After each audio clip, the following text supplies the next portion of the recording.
ஃபேமஸான ஒரு வசனம் ஞாபகம் வருது. மகள்களை பெற்ற அப்பாக்களுக்கு மட்டும்தான் தெரியும் முத்தம் காமத்தில் சேர்ந்ததில்லை. நீங்க உங்க மகளுக்கு என்ன சொல்றீங்க? வேலிடேஷன் எதிர்பார்க்காதீங்க யார்கிட்ட இருந்துமே. மார்க் மதிப்பீடு, படிப்பு தான் எல்லாம், மார்க் தான் வேலிடேஷன், இதை வச்சுதான் உங்களோட தீர்மானிக்கிறாங்க. அதெல்லாம் வச்சு பெருசாவே நினைச்சுக்காதீங்க. நம்ப மாட்டாங்க நிறைய பேர். நான் கிளாஸ்ல ஒழுங்காவே படிக்க மாட்டேன், கூட இருந்தவங்க எல்லாம் சொன்னது நீ படிக்க மாட்டேன் முட்டாள்னு தான் சொன்னாங்க. ஆக்சுவலா நிறைய பேருக்கு அந்த ஒரு சின்ன ஒரு தயக்கம் இருக்கும். ஐயோ நம்ம பொண்ணுகிட்ட இது பேசலாமா, எது பேசக்கூடாது. நான் ரொம்ப தைரியம் கொடுக்குறேன். ரீசெண்டா ஒரு ஆணை நம்பி நீ கிடையாது, ஆண்றது ஒரு துணை தான். ரொம்ப டீட்டெயிலாக போனா ஏதாவது பேச வேண்டியிருக்கு. இவ்வளோ பெரிய மியூசிக் எல்லாம் ஏன் செருப்பு படமா சுத்திட்டு இருக்காரு? ஃப்ரீடம் விரும்புனீங்கன்னா மற்றவங்களோட ஒப்பீனியன் நம்ம தூக்கி போட்டிருக்கேன். ஆக்சுவலா அவன் அதை பண்ணா நல்லா நினைப்பான், இதை பேசினா அவன் பிடிக்கும் அப்படின்னு அவனுக்காக வாழ ஆரம்பிச்சிங்கன்னா நீங்க சரி கைதி தான். நீங்க எக்ஸ்பிளைன் பண்ணுவீங்களா இல்ல வாட் யூ சே சார்? பெருசா எக்ஸ்பிளைன் பண்றது இல்லை. ஒரு தடவை தோணுச்சு எனக்கு, கழட்டும் போது நல்லா இருந்துச்சு, ஃபீலா இருந்துச்சு. எமர்ஜென்சிக்கு ஒரு செருப்பு இருக்க தான் செய்யும், எனக்கு தேவையான இடங்களுக்கு போட தான் செய்யறேன். இது ஒரு அடையாளமா ஆக்கும் டைம்ல போட்டுட்டு போவேன். திடீர்னு அவர் செருப்பு போட மாட்டாராம் அப்படின்னு சொல்லி, அப்படி இல்லப்பா போடுவோம்ப்பா அப்படின்னு போட்டுருவேன். விஜய் ஆண்டனி சார் பேசுறது கொஞ்சம் பிலாசபிக்கலா பேசுவாரு. இப்ப அதெல்லாம் அதை உடைக்கிறதாவே மூடியோடு அலையிறேன். தெரியுதா? அப்படி வேணாம். அந்த மாதிரி ஜாலியா இருக்கணும், உங்க கூட கலகலன்னு பேசிட்டு இருக்கணும் தான் ஆசைப்படுறேன். பட் நடுவுல கொஞ்ச நாள் அதிகமா 2-3 இன்டர்வியூல நம்ம பேசின சில விஷயங்கள் தெரியாதனமா இந்த எப்ஸ்டன் ஃபைல்ஸ் ஏதோ ஒரு பார்த்துட்டேன்டா வந்துகிட்டே இருக்கு. எவ்வளவு தைரியமா பெண்கள் இருக்க வேண்டியது. அது உண்மையிலேயே கொஞ்சம் கஷ்டமான விஷயம் தான். நான் ஒரு பெண்ணா இருந்தேன்னா நடு ரோட்ல தனியா போக முடியாது தான் என்னால. மனசுல தைரியம் வச்சுக்கோங்க, மனசுல தைரியமாவே இருங்க. நீங்க யாருக்கும் சலைச்சவங்க கிடையாது. ஆனா இன்னைக்கு இருக்க சூழ்நிலையும் கொஞ்சம் கருத்துல வச்சுக்கோங்க. பெண்ணை பெற்ற ஆனா ரீசெண்டா நான் நிறைய கத்துக்கிறேன். Title sponsors Max Gold. Max Gold Cash for Gold. Call 04445454545. GT Holidays, South India's #1 travel brand. MCR Pure Cotton Club, formal and casual shirts. The Chennai Silks. Let the celebration begins. Presents Vijay Antony Fans Festival. Supported by Mr. Gold. தரத்திலும் அளவிலும் no compromise. Anuj Styles. ரகங்கள் பலவிதம், ஒவ்வொன்றும் உலகத்தரம். Powered by Jayachandran. எல்லாமே இருக்கு, நல்லாவும் இருக்கு. Darling AC திருவிழா. இந்தியாவிலே மிக குறைந்த மாத தவணையில் AC. Venue partner Sri Krishnasamy college for women. So நிறைய பேர் நீங்க நிறைய ஒரு போல்ட்னஸ்க்காக, தைரியத்துக்காக நிறைய படங்கள்ல டைலாக்கோ வசனங்களாவோ விஷயங்களாவோ வச்சிருக்கீங்க. எவ்வளவு தைரியமா பெண்கள் இருக்க வேண்டியது. ஏன்னா இப்ப இருக்க காலகட்டத்தில் தினமும் இந்த பாலியல் ரீதியான பிரச்சனைகள் பார்க்குறோம். நிறைய பேர் இப்போ நிறைய எனக்கு தெரிஞ்ச சர்க்கிளில் இருக்க கேர்ள்ஸ் கூட சொன்னாங்க, தெரியாதனமா இந்த எப்ஸ்டன் ஃபைல்ஸ் ஏதோ ஒரு பார்த்துட்டேன்டா வந்துகிட்டே இருக்கு, அதை பார்க்கவே பயமா இருக்கு, ட்ராமடைசிங்காக இருக்கு நைட்டெல்லாம் பார்க்கன்னு சொல்றாங்க. ஸோ நம்மளை சுற்றி இருக்க உலகம் அவ்வளோ நம்மளை வேறு வகையில் பயம் காட்டிக்கிட்டே இருக்கு. நீங்க என்ன சொல்ல விரும்புறீங்க? அது உண்மையிலேயே கொஞ்சம் கஷ்டமான விஷயம்தான். நான் ஒரு பெண்ணா தைரியமாக தானே பேசிட்டு இருக்கேன் இல்லையா? நான் ஒரு பெண்ணா இருந்தேன்னா நடு ரோட்டில் தனியாக போக முடியாது தான் என்னால். அந்த ஒரு சொசைட்டியில் அப்படி ஒரு பிரச்சனைகள் பெண்களுக்கு உடல் ரீதியாக இருக்க தான் செய்யுது. மென்டாலிட்டி இன் இந்தியா கம்பேரிட்டிவ்லி மற்ற சில ஊர்களில் பார்த்திங்கன்னா துபாய், சிங்கப்பூர் மாதிரி நாடுகளில் நைட் பொண்ணுங்க தனியாக நடந்து போவாங்க. ஒரு ஃப்ரெண்டு வீட்டிலேருந்து பேசிவிட்டு நைட் ஸ்டடி பண்ணிவிட்டு நைட் 2 o'clock டாக்ஸி பிடிச்சி அவங்க வீட்டில் போய் இறங்கி, இல்லைனா ரெஸ்டாரண்ட்டில் ஒரு காஃபி சாப்பிட்டு போகிற அளவுக்கு சுதந்திரம் சில நாடுகளில் இருக்குது. மேபி நாடு சின்ன நாடு இல்லையா, அவங்களால ரூல்ஸ் அண்ட் ரெகுலேஷன்ஸை கட்டி காக்க முடியும். அண்ட் கல்ச்சராகவும் வளர்ப்பாகவுமே கொஞ்சம் ப்ராடாக வளர்ந்துட்டாங்க. ஐ திங்க் நம்ம ஊர் அந்த அளவுக்கு பெண்களை பார்க்க ஆரம்பிக்கிறது கொஞ்சம் டைம் ஆகும்னு நினைக்கிறேன். மேபி சோஷியல் மீடியா இப்போ தானே ப்ரப்போஸ் பண்ணுற விஷயத்துலேயே பெண்களுக்கு ஒரு உரிமை இருக்குது, வேணும் வேணான்னு முடிவு எடுக்கிற கூட இடத்துக்கு வந்திருக்காங்கன்ற மாதிரி சொசைட்டி கொஞ்சம் சோஷியல் மீடியானாலையும் கொஞ்சம் வளர்ந்துட்டு தான் இருக்குது. அந்தளவுக்கு தைரியமான ஒரு கலாச்சாரம் விஷயங்களை மேபி நிறைய கேமரா வந்துருச்சு, மக்களும் கொஞ்சம் நிறைய டெவலப் பண்ணனால ஃப்யூச்சரில் இன்னும் கொஞ்சம் தைரியமாக சுதந்திரமாக நடமாடலாம். மனசில் தைரியம் வச்சுக்கோங்க, மனசில் தைரியமாகவே இருங்க. நீங்கள் யாருக்கும் சலைச்சவங்க கிடையாது, யாரோட நம்ம யாரும் உயர்ந்தவங்க கிடையாது, கீழவும் கிடையாது. ஆனால் இன்றைக்கி இருக்க சூழ்நிலையும் கொஞ்சம் கருத்தில் வச்சுக்கோங்க. ஓகே, கொஞ்சம் ஒரு காட்டுக்குள்ளே தனியாக போகாதீங்க. அங்கே புலி இருக்குதுன்னு சொன்னால் நம்ம பயந்து தானே போவோம். இப்போ வீட்டுக்குள்ளே நம்ம இந்த ஊரில் சுற்றுற மாதிரி காட்டுக்குள்ளே போக முடியாது இல்லையா? சில இடம் நான் ஷூட்டிங் போகும்போது அட்டை இருக்குதுன்னு சொல்லுவாங்க, அந்த அட்டை காலில் ஒட்டிக்கும். ஒட்டுனது கூட சம்டைம்ஸ் தெரியாது, பார்த்தா உறிஞ்சிருக்கும் ரத்தத்துன்ற மாதிரி. சில இடங்களில் கவனமாக போக வேண்டிய சூழ்நிலை ஆம்பளைங்களுக்கு இருக்க தான் செய்யுதுன்ற மாதிரி. சில இடங்களுக்கு பெண்கள் தனியாக போகிறதையும் சில விஷயங்களில் பண்ணுறதையும் தவிர்க்கிறது அவங்களுக்கு சேஃப்டி. மற்றபடி ஆண்களுக்கு எந்த விதத்துலையும் சலைச்சவங்க கிடையாது, தைரியமானவங்க தான், அதில் எந்த குறையும் கிடையாது. சூப்பர். ஆனால் சூழ்நிலை அப்படி இருக்கிறதுனால கொஞ்சம் கவனமாக இருங்க. Right sir. ஒரு ரொம்ப ஃபேமஸான ஒரு வசனம் ஞாபகம் வருது. மகள்களை பெற்ற அப்பாக்களுக்கு மட்டும்தான் தெரியும் முத்தம் காமத்தில் சேர்ந்ததில்லை. ஒரு மகளை பெற்ற ஒரு அப்பாவா உங்களுக்கு இந்த சொசைட்டியில் நடக்கிற இந்த விஷயம்லாம் அது ஒரு தனி ஒரு அலார்மிங் ஒரு பயமா இருக்கா, இல்லை நீங்க உங்க மகளுக்கு என்ன சொல்றீங்க? இல்லை, ஜென்ரலாகவே பாய்ஸோட மென்டாலிட்டி இருக்கு இல்லைங்களா, நானுமே சொல்கிறேன், என்னையும் சேர்த்தே பாய்ஸ்ன்னு தனியாக பிரிச்சுக்கல. நம்ம வளர்க்கப்பட்ட விதத்தில் வந்து இன்னும் ப்ராட் மைண்டடாக வளர்ந்துருக்கலாம். நமக்கு அந்த ஒரு அப்படி ஒரு கல்ச்சரில் நம்ம வளரலன்னு தோணுது. பெண்களை நம்ம எப்படி பார்த்து வளர்ந்தோம், ஒரு அப்பாவாக நீங்கள் உங்கள் வயசு ஒரு 30 இருக்குமா தோராயமா? ஸோ நீங்கள் ஒரு பெண் பெத்தெடுத்து ஒரு 45 வயசு வரும்போது தான் உங்களுக்கு உங்கள் பார்வையே மாறும். உங்கள் மனைவியோட அருமையே வயசாகும் போது தான் உங்களுக்கு புரியும். அந்த பொண்ணு உங்கள் வீட்டுக்கு வந்து கல்யாணமாகி வந்து யாரும் இல்லாமல் தனியாக வாழ்ந்துருக்கு அப்படின்ற விஷயமும், உங்கள் அம்மா எப்படி உங்களை வளர்ந்துருப்பாங்க சொசைட்டிலன்றதும் உங்கள் பிள்ளைய பார்க்கும்போது தான் உங்களுக்கு புரியும் ஆக்சுவலி. ஸோ என்ன கேட்டிங்க, பெண்ணை பெத்தெடுத்த தப்பாவா? இல்லை, இப்போ உங்கள் மகள் சில விஷயம் உங்ககிட்ட ஷேர் பண்ணுவாங்க, இல்லை வெளியில் பார்த்துட்டு லைக் பர்சனலாக சொல்லுவாங்களே, ஏன்னா நிறைய பேருக்கு அந்த ஒரு ஸ்பேஸ் இருக்குமான்னு கேட்கும்போது ஒரு சின்ன ஒரு தயக்கம் இருக்கும். ஐயோ நம்ம பொண்ணுகிட்ட இது பேசலாமா, எது பேசக்கூடாது. நான் வந்து ரொம்ப தைரியம் கொடுக்குறேன் ரீசெண்டாக, நிறைய விஷயங்களில் தைரியம் கொடுக்குறேன். ஒரு ஆணை நம்பி நீ கிடையாது, ஆண்றது ஒரு துணை தான், ஃப்ரெண்டு மாதிரி, நல்ல கம்பெனி தான். தவிர நிறைய பேர் நினைக்கிறாங்க இல்லையா, கல்யாணமானால் தான் நமக்கு வந்து ஒரு லைஃபு, நிறைய ரொம்ப டீட்டெயிலாக போனால் ஏதாவது பேச வேண்டியிருக்கும். சரி சரி. ஸோ பெண்கள் வந்து தைரியமாக இருக்கலாம். பெண்ணை பெற்ற ஆனால் வந்து ரீசெண்டாக நான் நிறைய கற்றுக்கிறேன். நான் சின்ன வயசில் இருந்ததை விட, 30 வயசில் இருந்ததை விட, 35 வயசில் இருந்ததை விட இப்போ இருக்க என்னோட மெச்சூரிட்டி இருக்கு இல்லையா, பெண்கள் மீது உள்ள பார்வை நிறையவே மாறி இருக்கு. ரைட். அண்ட் ஃபைனலாக அவங்க உண்மையிலே கிரேட் ஆக்சுவலாக. சூப்பர். இப்போ இருக்க காலகட்டத்தில் எல்லாருக்குமே இருக்க பெரிய பிரச்சனை என்னன்னா, இவன் என்ன நினச்சிருவான், அவன் என்ன நினச்சிருவான்னு. உங்களே ஒரு எக்ஸாம்பிளாக வச்சு சொல்லணும்னா, இப்போ நீங்கள் சில எனக்கு தெரிஞ்சு ஒரு வருஷமா 2 வருஷமா நீங்கள் செருப்பு போடுறதை விட்டுட்டீங்க. அதுக்கு நீங்கள் ஒரு காரணம் சொல்லியிருந்தீங்க. இப்போ நீங்கள் ஒரு அப்ராட் போடுறீங்க, வெளியில் போகிறீங்க, ஒருத்தரை நீங்கள் போய் எக்ஸ்பிளைன் பண்ண முடியாது. எல்லாம் பார்ப்பாங்க, அப்பா இன்னும் இவ்வளோ பெரிய மியூசிக் டேட்டர் எல்லாம் ஏன் செருப்பு போடாமல் சுற்றிட்டு இருக்காரு. ஸோ இது எவ்வளோ முக்கியமாக இருக்குது. இவங்க என்ன நினைப்பாங்க, அவங்க என்ன நினைப்பாங்கன்னு மற்றவங்களுடைய தாட்காக நம்ம வாழறது இல்லை, நமக்குன்னு ஒரு ஓகே எனக்கு இது சரின்னு படுது, நம்ம வாழ ஆரம்பிச்சிடணும். நீங்கள் சுதந்திர ஃப்ரீடம் விரும்புனீங்கன்னா மற்றவங்களோட ஒப்பீனியனை நம்ம தூக்கி போட்டிருக்கேன். ஆக்சுவலாக நீங்கள் ஃப்ரீடம் விரும்புனீங்கன்னா, அவன் அதை பண்ணால் நல்லா நினைப்பான், இதை பேசினா அவன் பிடிக்கும் அப்படின்னு அவனுக்காக வாழ ஆரம்பிச்சிங்கன்னா நீங்கள் சரி கைதி தான். ஆக்சுவலாக அவனோட என்ன அலைக்குள்ளே நீங்கள் வாழ்ந்துட்டுருக்கீங்கன்னு அர்த்தம். ஸோ சோஷியல் வேலிடேஷனுக்காகவோ பர்சனல் வேலிடேஷனுக்காகவோ யாருக்காகவும் வெயிட் பண்ணாமல் அதை டிஸ்கனெக்ட் பண்ணுறதும், இந்த மாதிரி இது இருந்து பாருங்கள், வேணா ஒரு 10 நாள் இருந்து பாருங்கள், உங்களுக்கு புரியும் என்னன்னு சொல்லிட்டு. ரைட். என்ன சொல்லுவீங்க, ஒரு வேளை அப்ராட் தப்பாக நினைக்கிறான்னு நீங்கள் சொல்லலாம், ஏன் சார் நீங்கள் செருப்பு போட மாட்டீங்கன்னா நீங்கள் எக்ஸ்பிளைன் பண்ணுவீங்களா, இல்லை வாட் யூ சே சார்? இல்லை, நான் பெருசாக எக்ஸ்பிளைன் பண்ணுறது இல்லை. ஒரு தடவை தோணுச்சு எனக்கு, கழட்டும் போது நல்லா இருந்துச்சு, ஃபீலாக இருந்துச்சு. நீங்கள் யோசிச்சு பாருங்களேன், உங்கள் ஷூ இருக்கு இல்லையா, நம்ம வந்து ஒரு சூடான கண்ட்ரி தான், முழுக்க மூடி காற்று படாமல் அதை நீங்கள் அரெஸ்ட் பண்ணி வச்சுருக்கிறீங்க. ஒரு குளிர் கண்ட்ரியில் சார் நான் பேசலாமா, அதெல்லாம் பேசலாம் சார், ஷோ சார். குளிர் கண்ட்ரியில் கூட ஓகே. நான் லைவ் கான்சர்ட் போகும்போது நிறைய முள் இருக்கும். இதை விட நீங்கள் செருப்பு கழட்டி இதே மேடையில் உட்காந்தும்போது இன்னும் நல்லா ஃபீல் பண்ணுவீங்க. ஓகே. வீட்டுக்கு போனோன்னா கழட்டிட்டு பாடா அப்படின்னு போவீங்க இல்லையா. ஆமாம். ஸோ வாய்ப்பு இருக்கும்போது அது முள் காட்டுக்குள்ளே போய் நான் செருப்பு போடாமல் இருக்கிறது இல்லை. எமர்ஜென்சிக்கு ஒரு செருப்பு இருக்க தான் செய்யும் எனக்கு. ஆனால் முடிஞ்ச வரைக்கும் ஒரு காற்று போட்டு நல்லாயிருக்கும்.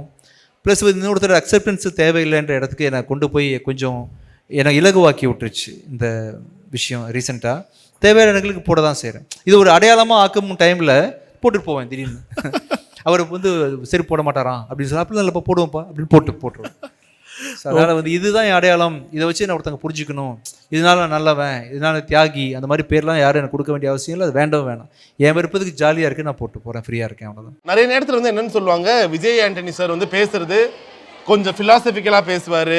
இப்போ அதெல்லாம் அதை வந்து உடைக்கிறதாவே மூடியோடு அலையிறேன், தெரியுதா? ஆமாம். ரீசெண்டாக நான் வந்து ஜாலியாக பேசிக்கிட்டு சிரிச்சுக்கிட்டு காமெடி பண்ணிக்கிட்டு அப்படி வேணாம், அந்த மாதிரி ஜாலியாக இருக்கணும், உங்கள் கூட கலகலன்னு பேசிட்டு இருக்கணும்னு தான் ஆசைப்படுறேன். பட் நடுவில் கொஞ்ச நாள் அதிகமாக லைக் நீங்கள் பேசும்போது அது ஒரு விஷயம் இருந்துச்சு. 2-3 இன்டர்வியூவில் நம்ம பேசின சில விஷயங்கள் வந்து வைரல் ஆகி பெரிய ஃபிலாசபர்ன்ற மாதிரி ஒரு பிராண்டு குத்திட்டாங்க. பட் நம்ம அவ்வளோலாம் கிடையாதுங்க. எனக்கும் நிறைய கிரே ஷேட்ஸ் இருக்குது, நிறைய தப்பு பண்ணுறேன், நிறைய தெரியாது எனக்குமே என்ன செய்யணும், எது கரெக்டு எது தப்பு. இப்போது இந்த உலகம் வந்து ஒரு 15 பாயிண்ட் சொல்லியிருக்காங்க. அந்த 15ல் நீங்கள் ஒன்று தப்பு பண்ணிட்டா கூட நீங்கள் வந்து ஃபெயில்னு சொல்லுவாங்க அந்த ஒரு பாயிண்டில். எனக்கு அந்த ஒரு பாயிண்ட் தேவைப்பட்டிருக்கும். ஸோ உலகத்தோட பார்வையில் நான் தப்பானது தான். ஸோ இந்த ரைட்டு தப்பு, ஃபிலாசபர் நல்லவன் அந்த ஜோனுக்குள்ளே மாட்ட விரும்பல. என் வாழ்க்கைடா, நான் வாழ்ந்துட்டு போகிறேன்டா, விட்றா, பிடிச்சிருந்தா கேட்டுக்கோ, பிடிக்கலனா விட்டுருப்பா அப்படின்ற மாதிரி நான் தனி ஜோனில் போக விரும்புகிறேன். சூப்பர். இப்போ இருக்கிற பசங்களுக்கு ஏதாச்சும் ஒரு அட்வைஸ்ன்னு இல்லை, பட் இது ஒரு டிப்பாக எடுத்துக்கோங்களேன். ஏன்னா இந்த வயசு வந்து பயங்கர ஃப்ளக்சுவேட் ஆகிற வயசு. இதை சொல்லுவேன், வேலிடேஷன் எதிர்பார்க்காதீங்க யார்கிட்ட இருந்துமே. அது ஒரு பொண்ணு வந்து தங்கிட்ட நட்பா இல்லைன்னு ஃபீல் பண்ணாதீங்க, ஒரு பையன் தன்னை லவ் பண்ணலன்னு ஃபீல் பண்ணாதீங்க, மார்க்கு மதிப்பீடு இப்போ ஆக்சுவலாக நம்ப மாட்டாங்க நிறைய பேர். நான் கிளாஸில் ஒழுங்காகவே படிக்க மாட்டேன், ஸ்கூல்லையும் படிக்க மாட்டேன், காலேஜ்லேயும் படிக்க மாட்டேன். எனக்கு வந்து அந்த கூட இருந்தவங்களாம் சொன்னது நீ படிக்க மாட்டேன் முட்டாள்னு தான் சொன்னாங்க ஆக்சுவலாக. ஆனால் கல்லூரி பார்த்தீங்கன்னா என்னோடய 3rd இயரில் அகடமிக் கவுன்சில் சேர்மனாக தான் என்னை வச்சுருந்தாங்க. அந்த கல்லூரியில் தான் நான் வந்து ஃபெயில். அதில் வந்து 22 அரியர்ஸ் வச்சுருக்க ஒருத்தனை போய் அகடமிக் கவுன்சில் மெம்பர் ஆக்குற அளவுக்கு அந்த கல்லூரிக்கு அந்த பகுத்தறிவு இருக்குது. இவன் வந்து இது பண்ணலை, வேற ஒரு விஷயத்தில் ஸ்ட்ராங்காக இருக்கான்ற மாதிரி என்னை மதித்து என்கரேஜ் பண்ணுறவங்க. ஸோ படிப்பு தான் எல்லாம், மார்க்கு தான் வேலிடேஷன், இதை வச்சு தான் உங்களோட தீர்மானிக்கிறாங்க அப்படின்றத எதையுமே இன்னொருத்தவங்களோட வேலிடேஷனுக்கு எதிர்பார்த்துட்டு நிற்காதீங்க. அப்புறம் சிலர் பணக்கார பசங்க காரில் வருவாங்க, சிலர் பைக்கில் வருவாங்க, சிலர் நடந்து வர வேண்டிய அவசியம் இருக்கும், சிலருக்கு பழைய ட்ரெஸ் இருக்கும், செருப்பு இருக்காது, புக்ஸ் கூட வாங்க முடியாது, ஏழ்மையில் இருப்பாங்க. அதெல்லாம் வந்து பெருசாகவே நினச்சிக்காதீங்க. அதெல்லாம் அவங்க அது போட்டிருக்காங்களே, அவங்க அப்படி நகை, அதெல்லாம் எதையுமே அது போலியாக பகட்டாக இருக்கக்கூடிய எதையுமே நம்பிடாதீங்க, எதுக்கும் மயங்கிறாதீங்க, அதெல்லாம் வேலிடேஷன் நினச்சிக்காதீங்க. உங்களுக்கு என்ன கிடச்சிருக்கோ அதை வாங்கிக்கிட்டு வாழ்ந்துட்டு சந்தோஷமாக உங்களால் இருக்க முடியும்.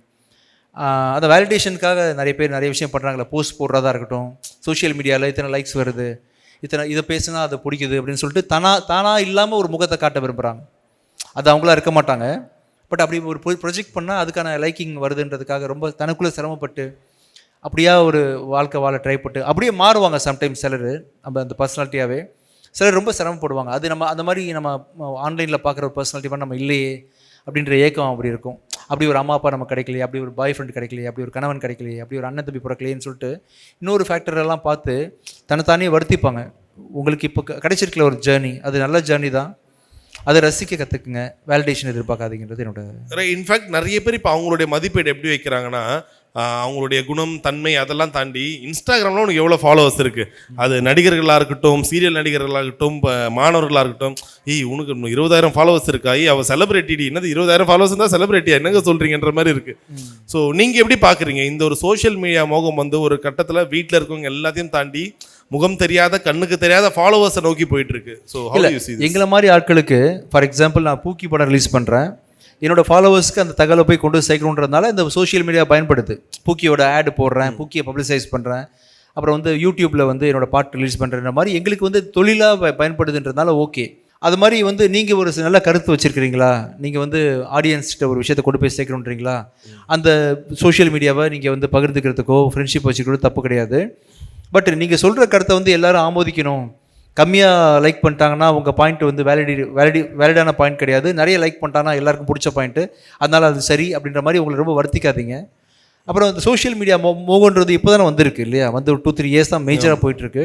அது 4-5 வருஷத்தில் போயிடும். ஆக்சுவலாக ஃப்யூச்சரில் வந்து இவ்வளோ அடிக்ஷன் இருக்காது. நான் கேள்விப்பட்ட ஒரு விஷயம் ரொம்ப சந்தோஷமாக இருக்குது. ரீசெண்டாக இந்த ஜென்சி கிட்ஸ் வந்து நிறைய பேர் வந்து ட்ரிங்க் பண்ணுறதில்ல அப்படின்னு கேள்விப்பட்டேன். இப்போ உள்ள ஜென்சி கிட்ஸ், மாடர்ன் கிட்ஸ் இருக்காங்க இல்லையா, நிறைய பேருக்கு அது பிடிக்கிறது இல்லை, அதை விரும்புறது இல்லைன்ற மாதிரி சர்வே எடுத்த ஒரு முக்கியமான மினிஸ்டர் ஒருத்தர் சொன்னார். அவங்க வந்து குடிக்கிறது இல்லை சார், வருவாய் அங்கேருந்து வரதில்லைன்னு சொன்னார். அவங்களுக்கு வந்து ஏதோ தாட் ப்ராசஸ் மாதிரி இருக்குது, மேபி நிறைய நாலேஜ் வளர்ந்துருக்குன்றதுனால ஃப்யூச்சரில் அடுத்த வர ஜென்சி கிட்ஸ் இன்னும் 4 வருஷம் கழிச்சு வரவங்க வந்து இந்த வேலிடேஷனை எதிர்பார்க்காம மேபி ஜென் மோடுக்கு போகலாம், தெரியல. ஃபைனலாக ஒரு கேள்வி, இந்த படத்தில் நீங்கள் வெறும் மியூசிக் டைரக்டர் எடிட்டர் மட்டும் இல்லை, ப்ரொடியூசரும் கூட. ஸோ பணமும் நிறைய நீங்கள் இன்வால்வ் ஆகியிருக்கும். எண்ட் ஆஃப் த டே நம்ம எஜுகேஷன் சிஸ்டம் வந்து நல்லா படி, நல்ல ஒரு சமூகத்துக்கு நல்ல மனுஷனாக, இதெல்லாம் தாண்டி நல்லா படித்தா நல்ல வேலை கிடைக்கும், நல்ல வேலை கிடைச்சா நிறைய சம்பாதிக்கலாம், நிறைய சம்பாரிச்சா ஒரு ஒரு லக்ஸுரியான ஒரு லைஃப் வாழலாம். இதை நோக்கி தான் இந்த புள்ளிகள் எல்லாமே இணைக்கப்படுது. இல்லை பணம் எவ்வளோ முக்கியம் சார்? இப்போ இன்னைக்கு இருக்க காலகட்டம் கம்ப்ளீட்டாக வேற. இன்னும் 2 மாதம் கழிச்சு இன்னும் வேற, இன்னும் 1 வருஷம் கழிச்சு எப்படி இந்த உலகம் இருக்க போதுன்னே தெரியல. ஏஐயோட ஆதிக்கம் இருக்கு இல்லையா, ரொம்ப ரொம்ப ரொம்ப ரொம்ப ஸ்ட்ராங்காக இருக்குது. ரொம்ப எல்லா இண்டஸ்ட்ரிக்குள்ளேயும் அதுக்கு தெரியாத விடைகள் கிடையாது. அதுகிட்ட என்ன கேட்டாலும் கொடுக்கும். கடவுள் என்ன கொடுப்பாரு, கடவுளோட ஸ்பெஷாலிட்டி சொல்லுங்களேன். நீங்கள் உருவச்சு வச்சுருக்கீங்களா கடவுள்னா எப்படின்னு சொல்லிட்டு ஏதாவது கேட்டால் சொல்லுவார். அவர் கூட டைரெக்டாக வந்து சொன்னதில்லை, எப்போயும் எழுதி வச்சுட்டு போயிட்டாரு, நம்ம படித்து தேடி தெரிஞ்சிக்க வேண்டியதான். இப்போது ஏஐயில் ஃபோனில் எதை கேட்டாலும் பதில் வருது, என்ன கேட்டாலும் பதில் வருது, வேலை செஞ்சு கொடுக்குது. இப்போ புதுசாக ஒரு டெக்னாலஜி வந்திருக்கு, கடந்த 1 வாரமாக கிளாட்பாட் தானே அது, அதை பற்றி பேசிகிட்டு இருக்கிறாங்கன்ற மாதிரி உலகமே மாறிட்டு இருக்குன்றதுனால எந்த சிச்சுவேஷன் வந்து முதல்ல வந்து டாக்டருக்கு படி, இன்ஜினியரிங்க்கு படி, பிஏ படி, லிட்ரேச்சர் படி, அதை படி, இதை படின்னு சொல்லிட்டு இருந்த காலம் மாறி அன்னைக்கு சொசைட்டிக்கு ஒன்று தேவைப்படும், அதை பண்ணால் உனக்கு சம்பாத்தியம் கிடைக்கும், அதுக்கு தயாராகிக்கும்னு சொல்லிட்டு எல்லாத்தையும் தெரிஞ்சுக்கோ. குறிப்பாக இந்த டைமில் வந்து ஏஐயோட டெவலப்மெண்ட்டை பற்றி ரொம்ப எல்லாருமே அப்சர்வ் சீரியஸாக ஒரு நாளைக்கு 3 to 4 hours நீங்கள் செலவு பண்ணுங்கள் ஏஐயில் என்னென்ன டெவலப் ஆகிட்டு இருக்குன்னு சொல்லிட்டு.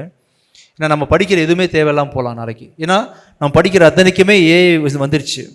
நம்மளை விட 5 மடங்கு 10 மடங்கு சூப்பராக 5 மடங்கு 10 மடங்கு ஃபாஸ்ட்டாக குவாலிட்டியாக அக்யூரேட்டாக பண்ணி கொடுக்குறதுக்கு ஏஐலாம் வந்துருச்சுன்றதுனால நம்ம வந்து இப்போது காரு கண்டுபிடிச்சதுக்கப்புறம் குதிரையில் போகிறது இல்லைல்ல, மாட்டு வண்டியில் போகிறது இல்லைல்ல.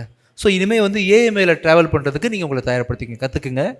தனியாக ஒதுங்கின்றாதீங்க, நீங்கள் ஒதுக்கப்பட்டுருவீங்க.